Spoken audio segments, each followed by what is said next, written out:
Alhamdulillah, puji syukur kehadirat Allah Subhanahu wa Ta'ala yang senantiasa melimpahkan karunia hidayahnya sehingga kita bisa kembali berkumpul di acara kegiatan KKG di semester 2 tahun pelajaran 2022-2023 dengan keadaan yang sehat walafiat tanpa kurang suatu apapun. Salawat serta salam tak lupa kami curahkan atas junjungan Nabi besar Nabi Muhammad SAW yang senantiasa kita nantikan syafaatnya di hari yaumul akhir nanti. Amin.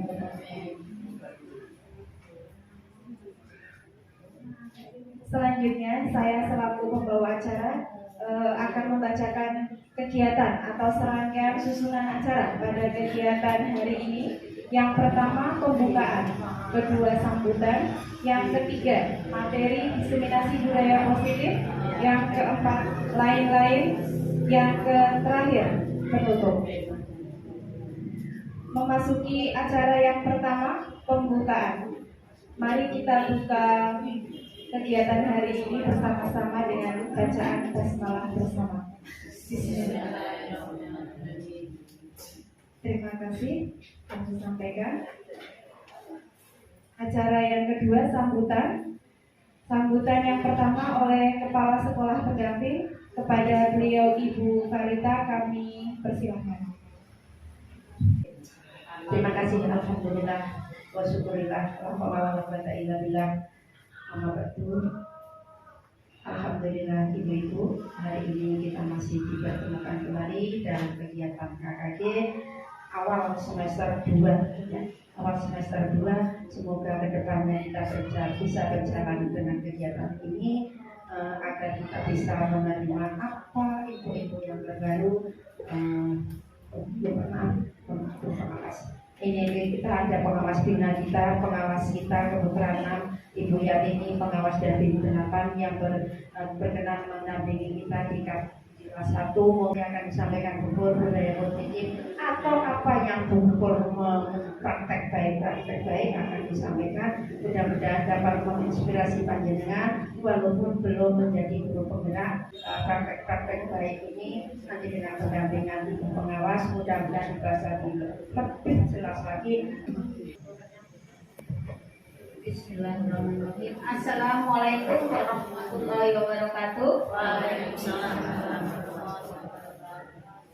Yang saya hormati Ibu Farita, Pak Susilo Hadi, Bu Anita sebagai Kepala Sekolah Pendamping KKG kelas 1 dan juga Ibu semua ya kelas 1. Ibu-ibu guru kelas 1 sebagai anggota KKG kelas 1 maupun pengurusnya. Pertama-tama dan tidak lupa karena kita selalu memuji syukur kehadirat Allah Subhanahu wa Ta'ala atas limpahan rahmat dan hidayahnya kepada kita sehingga pada siang hari ini kita masih bisa melaksanakan kegiatan KKG di kelas 1 ini. Saya dapat undangan dari syukur karena pada kesempatan ini akan dimanfaatkan, akan diisi oleh Bukur selaku CGP Angkatan 7 akan melaksanakan tugas aksi nyatanya yaitu diseminasi, mendiseminasikan aksi nyata dari modul 1.4 tentang budaya positif. Hanya saja guru penggerak ya, jadi harus bisa menggerakkan komunitas-komunitas yang ada di sekitarnya. Kebetulan kita komunitas praktisi Pak ya di KKG ini ya, ada Pak Adi sebagai pendamping kita yang dari sekolah penggerak, sehingga kalau ada masalah-masalah yang berkaitan dengan pelaksanaan IKM, karena sebenarnya IKM dan sekolah penggerak itu sama Bapak Ibu. Ini ini nanti Bubur akan mendiseminasikan budaya positif. Mudah-mudahan apa yang disampaikan Bubur ini bisa menjadi ilmu tambahan bagi Bapak dan Ibu sekalian. Dan mudah-mudahan semuanya berjalan lancar, semangat Bubur, dan terima kasih pada Bapak dan Ibu yang telah hadir untuk mendukung kegiatan dari Bubur khususnya, yang mudah-mudahan akan ada manfaatnya untuk kita semua. Amin. Kurang lebihnya saya mohon maaf. Akhir kata, wassalamualaikum warahmatullahi wabarakatuh. Assalamualaikum warahmatullahi wabarakatuh. Yang saya hormati Ibu Yatini selaku pengawas SD. Yang saya hormati Bapak Ibu pengawas pendamping, Ibu Farita SPDSD, Ibu Anita SPDSD, dan Bapak Susilo Adi SPD. Alhamdulillahirabbil alamin, puji syukur kehadirat Allah Subhanahu wa taala atas perkenannya pada siang ini. Alhamdulillah ya Ibu-ibu semua, kita dapat berkumpul untuk melaksanakan KKG perdana di semester 2, di mana akan saya pergunakan juga untuk menyampaikan tentang budaya positif. Salawat serta salam kita aturkan untuk junjungan kita Nabi besar Muhammad SAW, Nabi yang kita harapkan syafaatnya kelak kemudian hari. Bapak dan ibu-ibu yang saya hormati, saya mengucapkan banyak terima kasih atas keringanan langkah Bapak Ibu semua. Harapan saya semoga Allah memberikan kemanfaatan dari acara ini. Kita niatkan satu silaturahim, yang kedua thalabul ilmu, sehingga setiap langkah kita adalah bagian dari ibadah dan mendapat nilai oleh Allah Subhanahu wa taala. Bapak Ibu yang saya hormati, sebelum saya menyampaikan tentang diseminasi aksi nyata modul 1.4 budaya positif, saya selaku calon guru penggerak angkatan 7, saya akan memberikan ice breaking yang sekarang lagi marak, apalagi kita kelas 1 ya, untuk menyampaikan segala materi. Kita sisipkan dengan lagu-lagu yang membuat mereka bergembira, yang menyenangkan, sehingga mudah diterima dan dipahami oleh anak-anak. Bapak Ibu guru semua pasti sudah mendengar apa yang dinamakan profil pelajar Pancasila. Nah, saya akan menyampaikan sedikit tentang yel-yel profil pelajar Pancasila. Jika sudah dilaksanakan, alhamdulillah.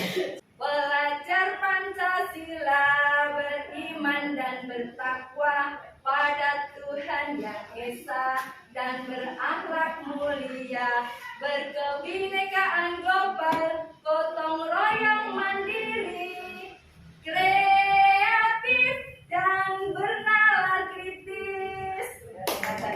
Terima kasih. Insya Allah anak-anak akan senang.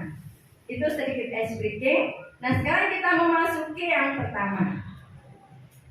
Dari budaya positif yang akan saya sampaikan, ada 7 poin. Yang pertama yaitu tentang perubahan paradigma belajar.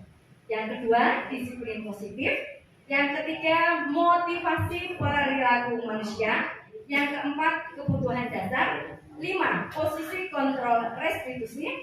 6, keyakinan kelas. Dan yang terakhir yaitu segitiga restitusi. Yang pertama yaitu tentang perubahan paradigma belajar.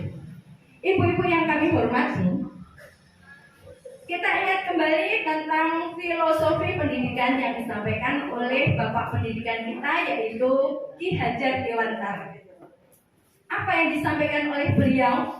Beliau menyampaikan bahwa pendidikan adalah menuntun segala kodrat anak agar mencapai keselamatan dan kebahagiaan yang setinggi-tingginya.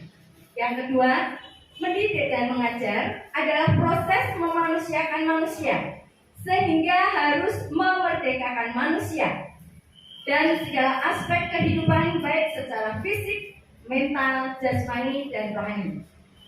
Yang ketiga, pendidikan menghamba pada anak, yang artinya bahwa dalam proses pendidikan kita harus selalu berpihak pada anak, mengembangkan bakat, minat, potensi, dan kemampuan anak. Yang keempat, pendidikan sebagai tempat menyemai benih kebudayaan masyarakat, sebagai tempat untuk berlatih dan menumbuhkan nilai-nilai kemanusiaan yang dapat diteruskan atau diwariskan. Selanjutnya, guru diibaratkan sebagai seorang petani, yang artinya guru hanya bisa memberi pupuk, menyiangi tanaman liar atau rumput yang mengganggu agar padi bisa tumbuh baik. Hubungannya apa? Kok guru ini petani? Non sewu, anak-anak ini adalah benih. Sekolahan adalah sawahnya, dan kita adalah pak taninya. Untuk padi bisa tumbuh, maka kita sebagai guru harus bisa menuntun anak sesuai kodratnya, yaitu kodrat zaman dan kodrat alam. Kodrat zaman sekarang, zamannya IT. Walaupun anak kelas 1 sudah mulai kita kenalkan IT, meskipun dalam bentuk yang sederhana. Jika anak sudah mulai melenceng dari relnya, kita sebagai guru mengingatkan, kita hanya bisa menebalkan garis-garis yang sudah dimiliki anak, tanpa kita bisa mencetak anak itu sendiri, hanya bisa memperbaiki. Itu yang disampaikan oleh Bapak Pendidikan kita, yaitu Ki Hajar Dewantoro. Selanjutnya tentang perubahan paradigma baru. Ya, perubahan paradigma baru itu apa yang dimaksud?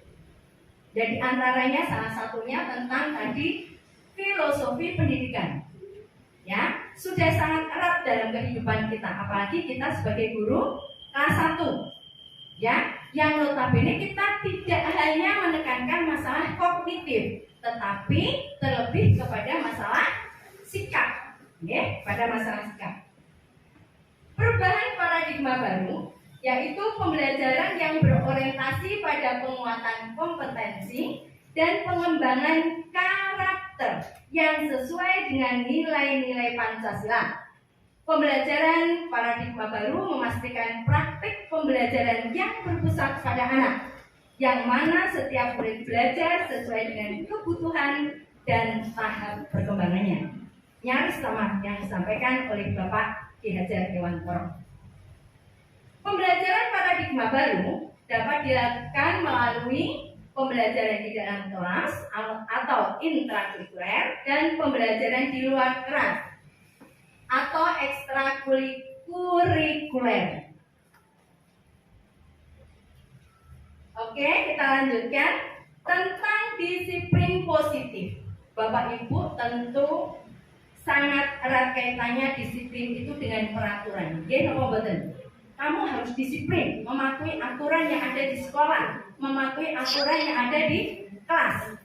Tetapi sekarang dengan paradigma baru, dengan kurikulum merdeka, ya, ada sedikit perubahan. Di mana yang disampaikan disiplin positif ini, menurut Ki Hajar Dewantoro, bisa dicapai ketika ada disiplin diri. Disiplin yang berasal dari dalam diri sendiri atau berasal dari internal atau intrinsik. Jadi keinginan untuk melakukan perbuatan yang baik, keinginan untuk melakukan disiplin. Seseorang dengan motivasi internal bisa mencapai kemerdekaan dalam belajar dan memiliki disiplin yang kuat. Tetapi jika seseorang tidak memiliki motivasi internal, maka diperlukan orang lain untuk mendisiplinkannya. Contohnya siapa? Kita. Anak-anak itu sudah ada modal disiplin, tetapi ketika mereka bertemu dengan teman, cenderung melupakan kedisiplinan tersebut. Maka ketika mereka sudah melalaikan itu, siapa yang harus mendisiplinkan? Kita. Karena kita adalah sebagai guru menuntun anak-anak menuju jalan kebahagiaan dan keselamatan. Nyata jadi ibu ya. Kita lanjutkan penerapan budaya positif perlu kolaborasi sehingga sesuai dengan visi sekolah untuk mewujudkan profil pelajar Pancasila. Salah satunya yaitu penerapan disiplin positif untuk menumbuhkan kebiasaan-kebiasaan baik yang ada di dalam diri murid secara konsisten sesuai dengan nilai-nilai atau norma yang berlaku di masyarakat. Kita lanjutkan. Apa tujuan disiplin positif? Tujuan disiplin positif yaitu menanamkan motivasi intrinsik pada murid-murid kita untuk menjadi orang yang mereka inginkan dan menghargai diri sendiri dengan nilai-nilai yang mereka percaya.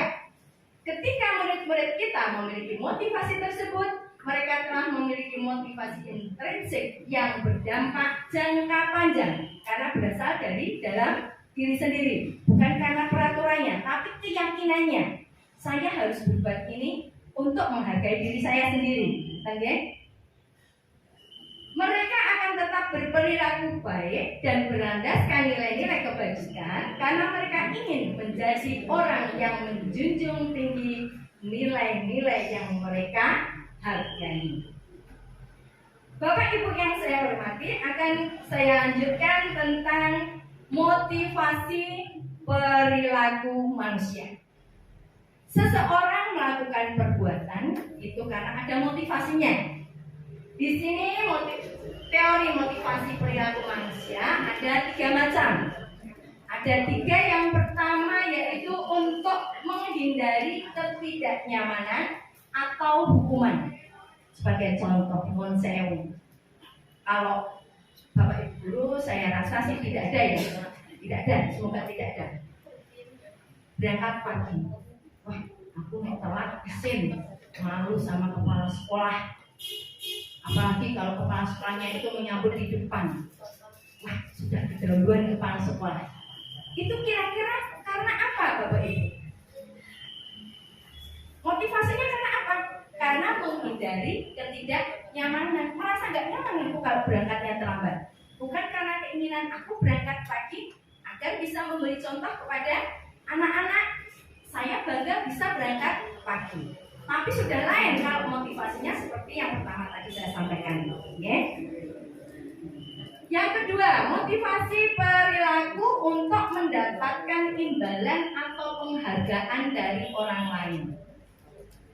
Ini di kelas 1, beberapa kali kita pasti sudah pernah melaksanakan atau bahkan sering. Karena apa? Menurut saya itu efektif, tetapi ternyata tidak berjangka panjang. Siapa yang besok berangkat pagi, ya, akan mendapat hadiah. Ya, apa boten? Anak-anak cepet-cepet. Mah, nanti aku dibangunkan pagi. Kata guru, aku nanti mau dapat hadiah. Karena dia ingin mendapatkan penghargaan, ingin mendapatkan pujian. Sedangkan nanti kalau yang berangkat tidak pagi dihukum.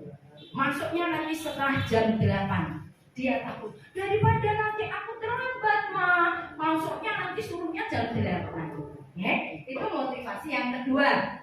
Yang ketiga, motivasi perilaku manusia untuk menjadi orang yang mereka inginkan dan menghargai diri sendiri dengan nilai-nilai yang mereka percaya. Insya Allah, ya, rekan-rekan guru sejawat ini sudah memiliki motivasi yang ketiga. Motivasi yang berasal dari dalam, intrinsik. Kita yakin kok, bekerja itu bukan untuk dipuji teman-teman, bukan untuk dipuji kepala sekolah, bukan untuk dipuji wali murid. Ya, apa mboten? Karena apa? Figur seorang guru, okay, harus memiliki apa? Yang pertama, sistem among yang disampaikan oleh Ki Hajar Dewantara. Ing ngarsa sung tulodo, ing madya mangungarsa, tutmuri handayani. Anak-anak itu betul-betul mencontoh. Betul-betul mencontoh. Gurunya gini ya gini, gurunya gitu ya gitu. Sehingga motivasi inilah yang sudah mendasari diri kita semua. Dan semoga ini tetap istiqomah, berada dalam hati dan jiwa kita. Motivasi ini jelas berjangka lama karena itu berasal dari dalam diri kita sendiri. Makanya kalaupun anak-anak harus dilatihnya dengan motivasi yang kedua, tidak masalah karena ini adalah ajang untuk membentuk membentuk agar anak-anak nanti bisa timbul motivasi intrinsik atau motivasi yang berdiam. Mari kita lihat untuk pernyataan-pernyataan yang saya tuliskan di sini. Bapak Ibu bisa memilih termasuk hukuman atau termasuk konsekuensikah pernyataan yang saya sampaikan. Sebelumnya saya jelaskan dulu. Hukuman bersifat tidak terencana. Seperti tadi saya sampaikan, misalnya kamu datangnya terlambat, maka kamu harus duduknya di belakang atau masuknya paling akhir. Anak atau murid tidak tahu apa yang akan terjadi dan anak tidak dilibatkan. Hukuman bersifat satu arah dari pihak guru yang memberikan dan murid hanya menerima suatu akibatnya tanpa ada kesepakatan atau pengarahan dari pihak guru. Hukuman yang diberikan bisa berupa fisik atau psikis, sehingga anak atau murid akan tersakiti, merasa rendah diri, merasa malu, atau bahkan anak itu bisa dendam. Bisa dendam kadang. Sementara disiplin yang berbentuk konsekuensi sudah terencana atau sudah disepakati, sudah dibahas dan disetujui oleh murid. Jadi sebelumnya antara guru dan murid mengadakan kesepakatan. Nanti kalau yang berangkatnya terlambat, apa yuk? Ya, itu namanya konsekuensi. Umumnya bentuk-bentuk konsekuensi dibuat oleh pihak guru atau sekolah dan murid sudah mengetahui sebelumnya konsekuensi yang akan diterima bila ada pelanggaran. Pada konsekuensi, murid tetap dibuat tidak nyaman untuk jangka waktu pendek.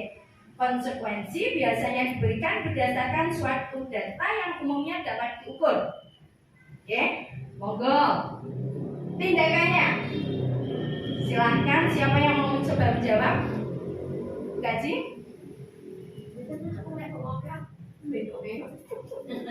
Monggo, Bu Sri.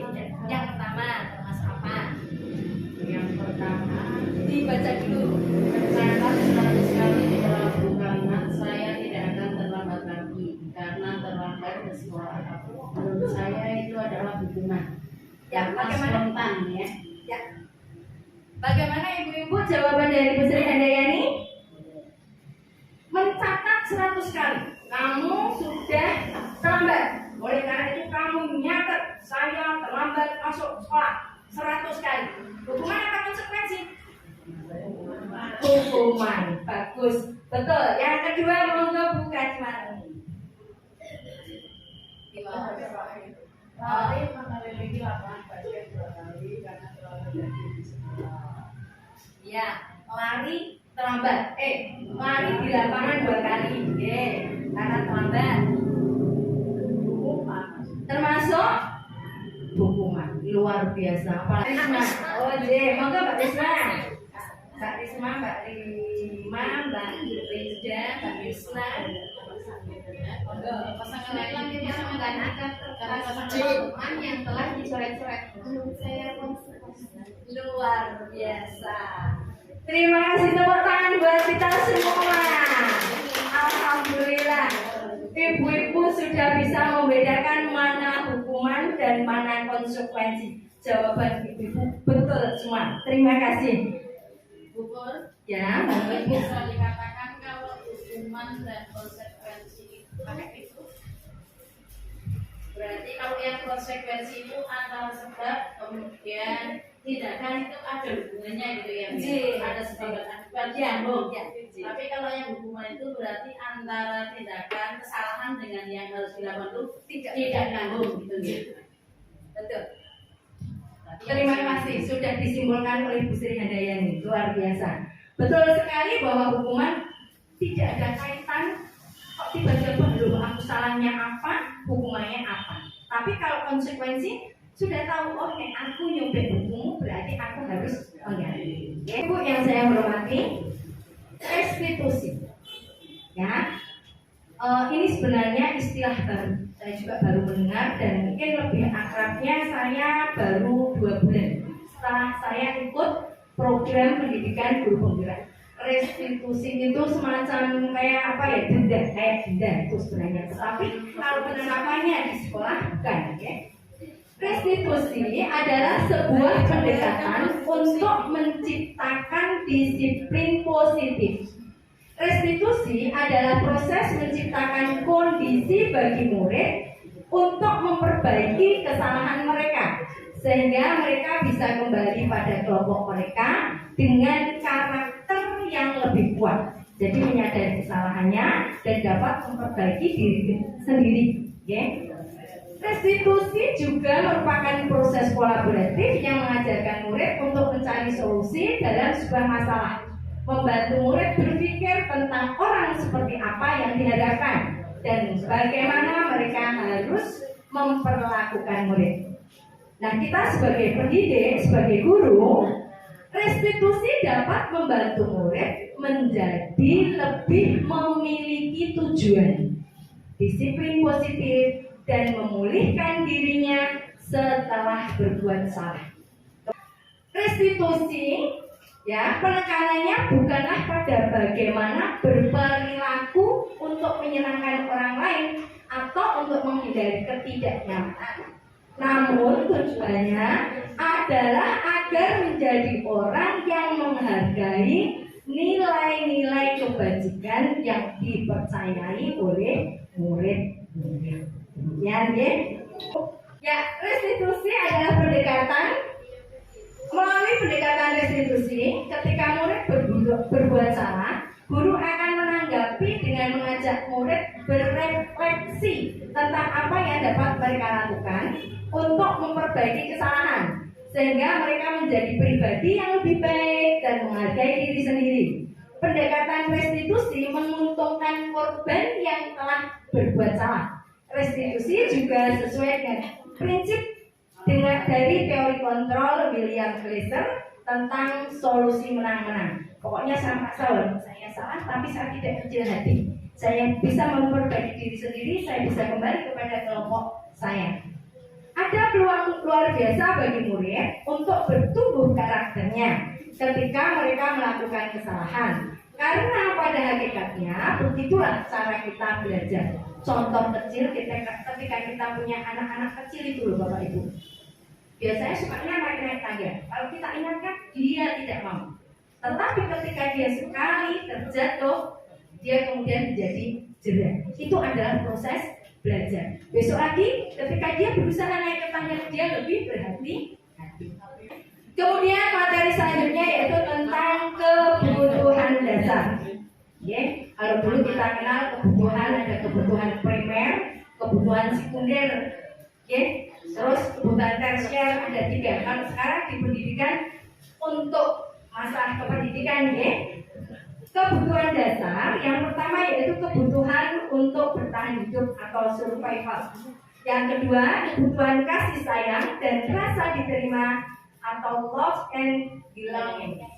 Betul apa kurang betul saya kurang tahu ya untuk membacanya. Yang ketiga, kebutuhan kebebasan atau freedom. Yang keempat, kebutuhan kesenangan atau fun. Yang kelima, kebutuhan penguasaan atau power. Setiap orang itu punya. Apabila dari setiap orang, dari setiap anak, salah satu dari kebutuhan itu tidak terpenuhi, biasanya akan terjadi yang namanya pelanggaran. Sebagai contoh, ada sebuah masalah. Ibu Lina, guru kelas 3 di SD Tirtasari, bingung menghadapi ulah salah satu murid di kelasnya, yaitu Roni. Beberapa anak di kelas 3 mengeluhkan sikap Roni yang seringkali meminta bekal makan siang mereka dengan paksa. Nah, jika Bapak Ibu menghadapi situasi seperti ini, apa yang akan Bapak Ibu lakukan terhadap Roni? Pernah enggak di sekolah ibu-ibu seperti itu? Iya, kemarin teman saya ada juga Bu, padahal anaknya pendiam. Saya sampai dilapori itu saya nggak percaya. Mosok sih, iya pupuk sampai anaknya nangis. Kasarannya dipalak, diminta uangnya dengan paksa untuk jajan. Pertama katanya hanya, yuk aku diberikan jajan, yuk anaknya tidak. Begitu, nah kok keterusan sampai kemudian anaknya itu nangis, aku gak jajan, aku diminta sama si E. Nah, karena apa? Tentu ada salah satu kebutuhan yang tidak terpenuhi yang telah dilakukan oleh si E. Jadi seseorang sampai melakukan sebuah pelanggaran, karena ada kebutuhan yang belum terpenuhi. Bapak Ibu, Ibu-ibu, mari kita lanjutkan dengan posisi kontrol. Nah, ada yang sudah pernah mendengar tentang posisi kontrol? Posisi kontrol kita sebagai guru ada 5. Yang pertama yaitu penghukum, yang kedua membuat orang merasa bersalah, yang ketiga sebagai teman, yang keempat monitor atau pemantau, yang kelima adalah manajer. Sebelumnya akan kami tayangkan beberapa video, jadi nanti Bapak Ibu bisa mengamati posisi kontrol apakah yang telah dilakukan oleh guru tersebut.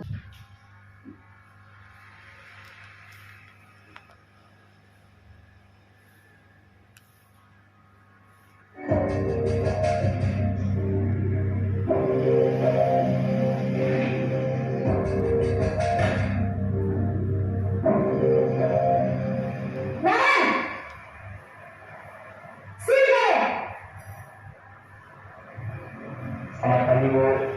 Selalu terlambat. Kamu deh, pasti terlambat. Maaf, Bu. Saya Apa? Apa coba? Alasan kamu apa lagi? Kapan sih kamu tidak terlambat? Malas sekali ya kamu jadi anak. saya Dasar pemalas. Gak kapok-kapok sih kamu. Sudah berapa kali terlambat? Sana, kamu punya lapangan basket 2 kali. kenapa saya harus ke lapangan basket, Bu? Kenapa? Kamu yang ibu berani-beraninya jawab. Sudah terlambat, masih berani jawab pula. Sekarang, keliling lapangan basket 5 kali sekalian. Biar kapok. Cepat, pergi sana ke lapangan basket.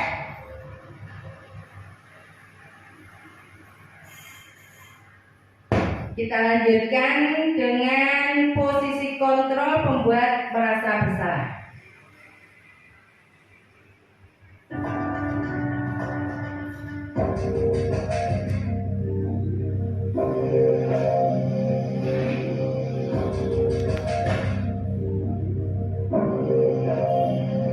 Nah,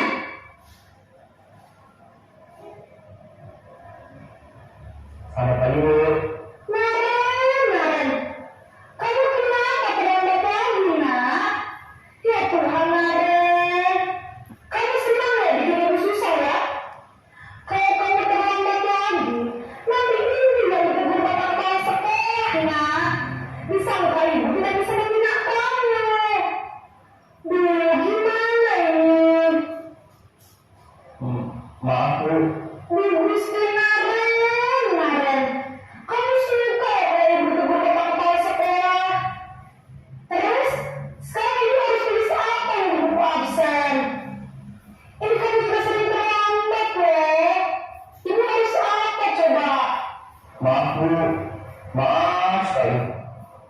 Ya sudah, lain kali jangan bikin ibu susah lagi ya nak ya.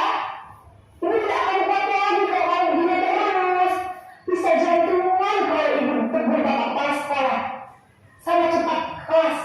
Maaf ya, Bu. Maaf sekali.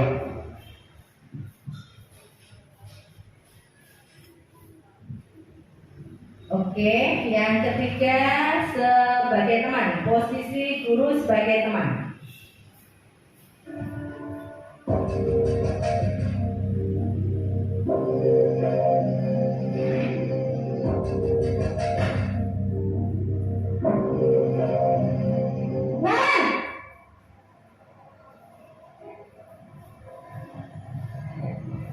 Bu.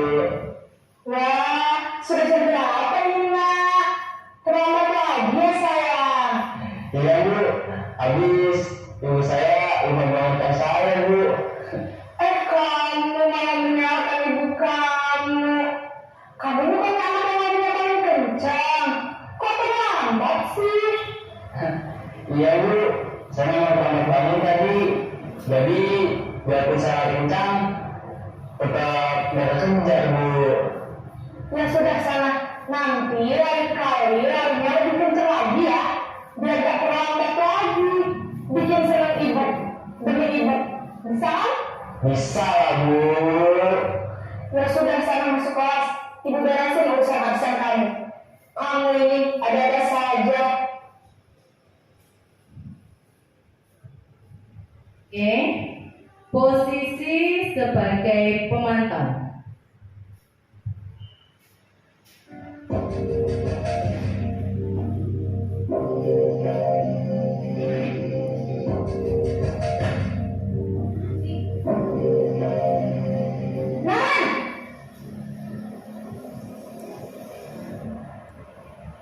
Selamat pagi Bu.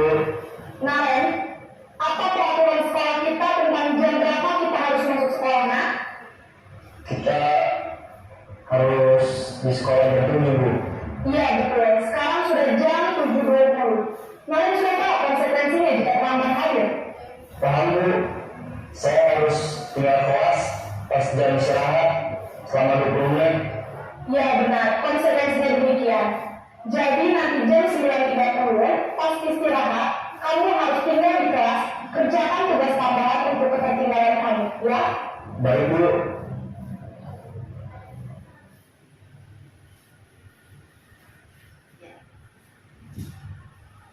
Yang terakhir, posisi kontrol guru sebagai manajer.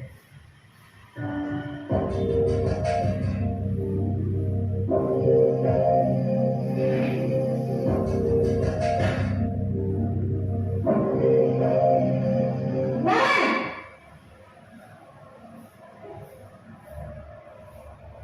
Selamat pagi Bu.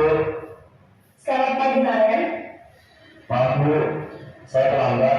Iya, sekolah masuknya jam 7, sekarang sudah jam 7.20. Jadi sekarang bagaimana ini, Naren? Maaf Bu, saya lupa soal saya semalam. Baiklah, menurut kamu, keyakinan sekolah yang mana yang perlu kamu tingkatkan?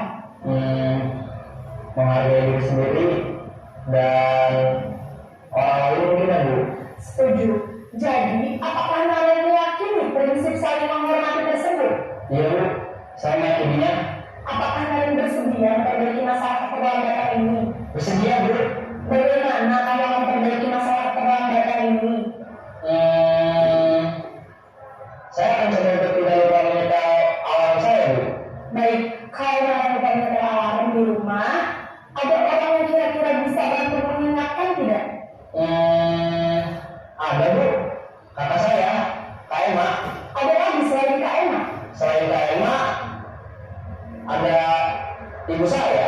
Baik, jadi yang mengingatkan Naren adalah Kak Emma dan ibu kamu ya? Kira-kira akan mulai alarm kapan nih, Naren? Setelah pulang sekolah, akan segera saya lakukan. Baik, jadi Naren akan setel alarm untuk bangun besok pagi dan akan diingatkan oleh kakak dan ibu dan Naren ya. Ada lagi yang mungkin perlu dilakukan, Naren? Agar tidak terlambat bangun lagi. Tidak ada Bu. Baik, Naren. Terima kasih untuk bersama kamu. Sekarang kamu perlu kembali ke kelas untuk belajar. Baik Bu, terima kasih. Ya, demikian 5 posisi kontrol guru yang telah saya tayangkan melalui video. Coba, posisi kontrol manakah yang pernah ibu-ibu lakukan atau laksanakan di sekolah? Iya, bermacam-macam. Yang sering kita lakukan yang mana? Tanpa sengaja terkadang kita melakukan posisi kontrol sebagai penghukum atau sebagai pemantau atau bahkan sebagai teman. Dan yang belum sempurna jelas saya sebagai manajer. Oleh kita lanjutkan dengan penjelasan posisi kontrol sebagai seorang penghukum. Ya. Sebagai seorang penghukum, kita terkadang menggunakan hukuman fisik maupun hukuman verbal. Orang-orang yang menjalankan posisi penghukum senantiasa mengatakan bahwa sekolah memerlukan sistem atau alat yang dapat lebih menekan murid-murid lebih dalam lagi. Sedangkan posisi kontrol sebagai pembuat merasa bersalah. Pada posisi ini biasanya guru akan bersuara lebih lembut, tidak saat menjadi posisi penghukum. Kamu salah, keluar kelas, tidak usah ikut pelajaran. Kalau pembuat merasa bersalah, lebih lembut. Apa kamu tidak kasihan sih sama guru? Guru itu udah capek loh ngajar dari pagi sampai siang. Kok tidak bisa untuk antam?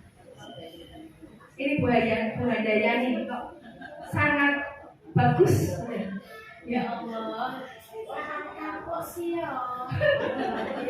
Ya Allah, kok rajin-rajin kapok? Betul. Oke. Tanpa sadar kita biasanya sudah melakukan itu. Selanjutnya posisi sebagai teman. Sebagai teman, guru pada posisi ini tidak akan menyakiti murid, ya. Namun akan tetap berupaya mengontrol murid melalui persuasi atau argumen. Posisi teman pada guru bisa negatif atau positif. Positif di sini berupa hubungan baik yang terjalin antara guru dan murid. Guru di posisi teman menggunakan hubungan baik dan humor untuk mempengaruhi seseorang. Okay? Jadi sebagai teman, anak-anak itu tidak merasa takut. Okay? Lebih dekat kepada kita, tapi tetap kita mengingatkan bahwa kamu itu salah dan harus memperbaiki. Yang keempat, posisi sebagai pemantau. Memantau berarti mengawasi. Pada saat kita mengawasi, kita bertanggung jawab atas perilaku orang-orang yang kita awasi. Posisi pemantau berdasarkan pada peraturan-peraturan dan konsekuensi, seperti yang tadi sudah kita pelajari.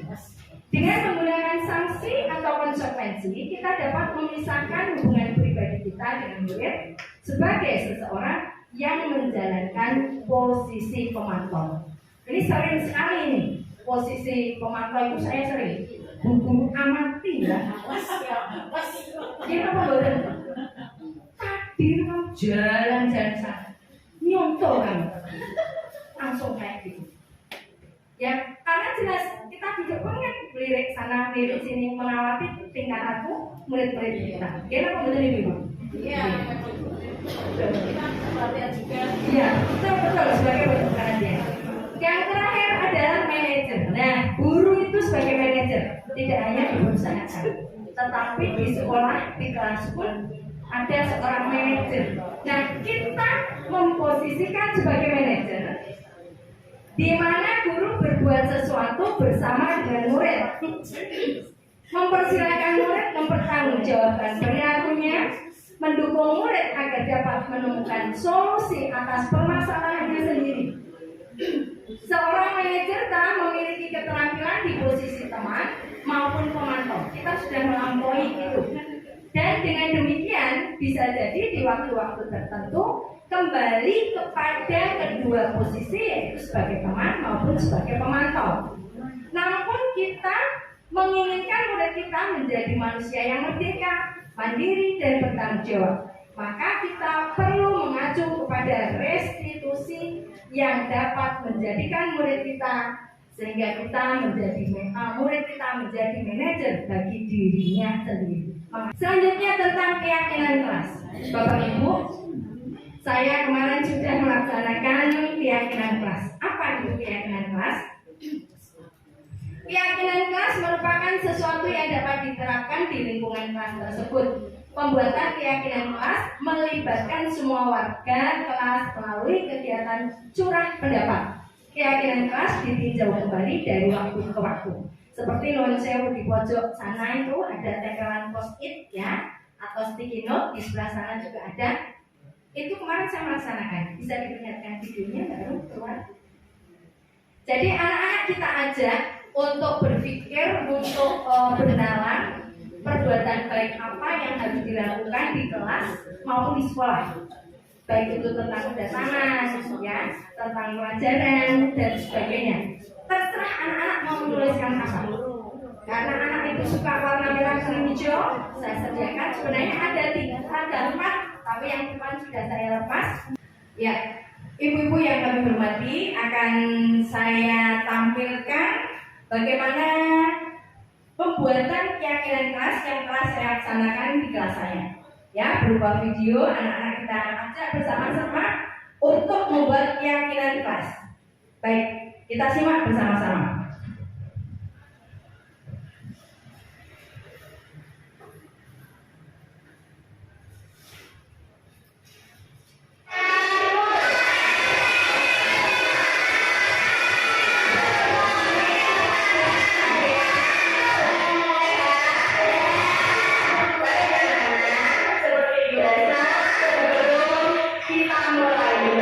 Kita akan ingat diam-diamnya mengamati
Demikian adalah cara membuat keyakinan kelas untuk kelas 1. Begitu sederhana dan mereka sangat senang menjalankannya. Segitiga restitusi. Restitusi adalah proses menciptakan kondisi bagi murid untuk memperbaiki kesalahan. Langkah-langkahnya ada 3. Yang pertama yaitu menstabilkan identitas. Kita semua akan melakukan hal terbaik yang bisa kita lakukan. Yang kedua, validasi tindakan yang salah. Semua perilaku yang kita lakukan ada alasannya. Yang ketiga, menanyakan keyakinan bahwa kita semua memiliki motivasi internal. Itu segitiga restitusi sudah ada simbolnya. Selanjutnya akan saya tunjukkan video ketika saya melaksanakan segitiga restitusi di mana murid kelas 1 melakukan sebuah kesalahan saat bermain bersama. Kami menerapkan ketiga sisi tersebut. Nah, mari kita perhatikan bersama untuk pelaksanaan segitiga restitusi di kelas 1.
Ibu-ibu semua, setelah kita memperhatikan penerapan segitiga restitusi untuk menyelesaikan masalah, dengan cara tersebut anak tidak merasa rendah hati, anak tidak merasa malu, tidak merasa rendah diri maksud saya, dan juga dia bisa kembali bergabung kepada kelompoknya dengan karakter yang lebih kuat, sehingga anak tahu tahu saya salahnya apa, bagaimana saya cara memperbaikinya, dan tidak akan terulang kembali. Ya, Bapak, Ibu-ibu yang kami hormati, sudah 7 poin materi yang saya sampaikan. Mungkin ada beberapa hal yang ingin ditanyakan oleh ibu-ibu semua. Monggo.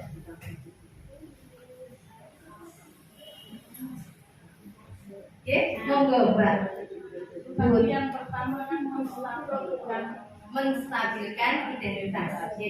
maksudnya Yang dimaksud dengan menstabilkan identitas, anak itu kan biasanya kalau sudah melakukan kesalahan merasa takut.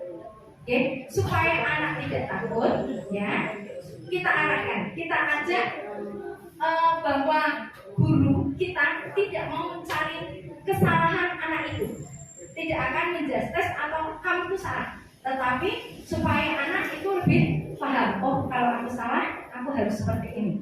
Dia lebih kuat karakternya, sudah melakukan kesalahan, saya harus bertanggung jawab. Begitu Mbak. Monggo, yang lain? Monggo, Bu Sri. dalam segi definisi ada 3 langkah. Apakah langkah itu paket seperti Pancasila seperti itu bisa diganti atau harus turut? Ada 3. Bu Sri tanya apakah harus urut 1, 2, 3. Bagaimana ibu-ibu semua, harus urut apa tidak kira-kira? Coba. Apa harus urut? Nomor 1 menstabilkan identitas, nomor 2 validasi tindakan yang salah, nomor 3 menanyakan keyakinan. Hah? Gimana? Tergantung situasi. Betul Bu Heci, tidak harus urut Bu Sri. Tidak seperti Pancasila ya? Tidak seperti Pancasila, tidak seperti rukun Islam, ya. Jadi terkadang tanpa kita sadar, ya, kita sudah langsung melakukan validasi tindakan yang salah. Tindakan kamu itu tadi salah. Terus yang ketiga menanyakan keyakinan. Kalau kamu salah, kamu harus bagaimana? Oke,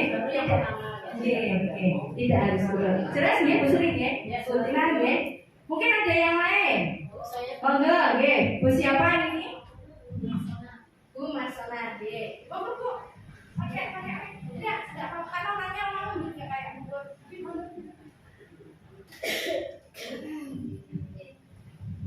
Izin bertanya Bu, apa dampak posisi kontrol guru sebagai guru? Terima kasih. Apa dampak posisi kontrol guru jika kita menjadi seorang pengurus? Dampaknya apa ini? Mendapat jabatan lain yaitu sebagai Dapat jabatan lain. Buat anak Bu Sri, monggo, nopo? Iya, kita menjadi orang yang ditakuti oleh menjadi monster kayak hal itu belum apa-apa. Saya takut. Iya, anak menjadi takut. Nah, masih ada yang ingin ditanyakan? Oh, monggo Ibu. Boleh maju Bu. Ini Pak. Maju aja. Biar ke foto juga. Kalau kita mau buat keyakinan kelas itu apakah kita harus membuka topiknya dulu atau bebas dulu? Ya, ibu-ibu, tadi keyakinan kelas adalah nilai-nilai baik yang diyakini oleh setiap anaknya. Topiknya yang membuat kesepakatan untuk kebaikan, untuk menciptakan disiplin positif di kelas tersebut. Ya, secara umum, boleh masalah mengerjakan tugas, boleh masalah kedatangan, boleh masalah ngocew. Anak-anak itu kan kadang takut untuk ngatur sehingga kadang ngobrol di dalam, ya. Jadi anak-anak, oh berarti kalau mau keluar harus izin ditulis, minta izin jika mau ke kamar mandi, ya. Jadi secara umum Ibu. Maaf, ini tadi Bu siapa? Bu Hidayah. Terima kasih.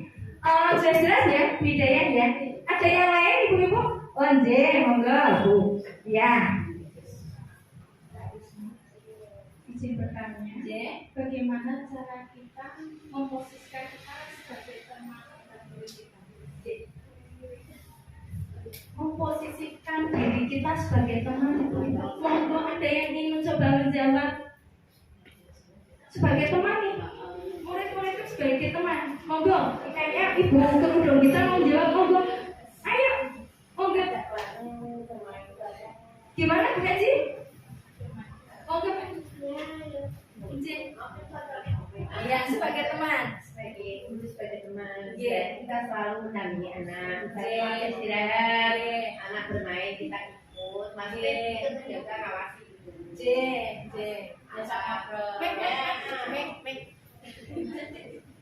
Anak masih misalnya kita selalu ngawasi anak disitulah. Jadi anak merasa guru tidak takut gitu ya. Guru sebagai teman, guru misalnya dia mau gitu tidak merasa takut dia sama guru. Karena kita selalu melindungi. Jago di dalamnya. Ya, terima kasih banyak Bu Haji Fatimah. Sebagai teman, berarti kita itu yang mendampingi. Mau kemana? Sebagai tempat curhat ya mungkin. Atau bahkan kita ketika menyampaikan keyakinan kita sambil bergurau, senyum, tidak menakutkan. Ya, mengatakan ya Bu Fia, ya. Ada lagi ibu-ibu, monggo.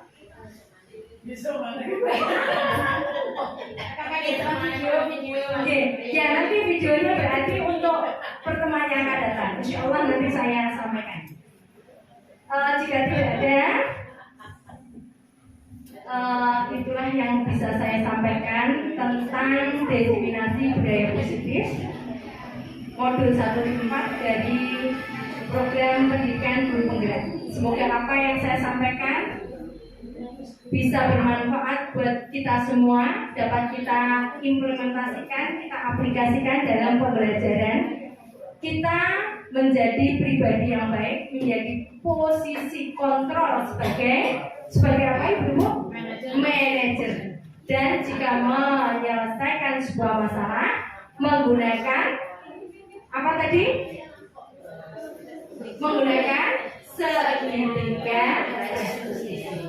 Terima kasih atas perhatiannya, atas dukungan dari ibu-ibu semua. Mohon maaf atas segala kekurangan. Saya akhiri. Wassalamualaikum warahmatullahi wabarakatuh.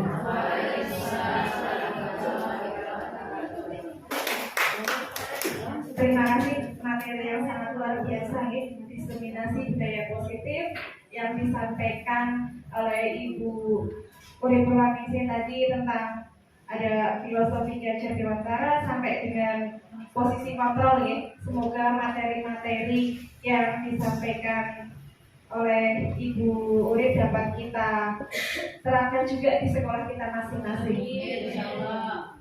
Kita memasuki acara yang terakhir dengan kegiatan penutup. Kegiatan penutup, semoga kegiatan kita pada hari ini diseminasi budaya positif dapat bermanfaat untuk kita semua, dapat kita laksanakan di sekolah kita masing-masing.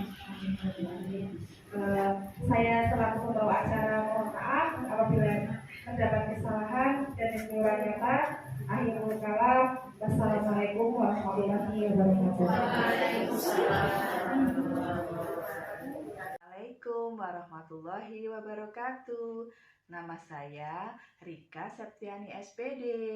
Setelah mengikuti diseminasi budaya positif yang disampaikan oleh Ibu Uri Purwaningsih SPD, saya jadi paham tentang perubahan paradigma belajar, disiplin positif, motivasi perilaku manusia, kebutuhan dasar, keyakinan kelas, posisi kontrol, dan juga segitiga restitusi untuk menyelesaikan masalah siswa.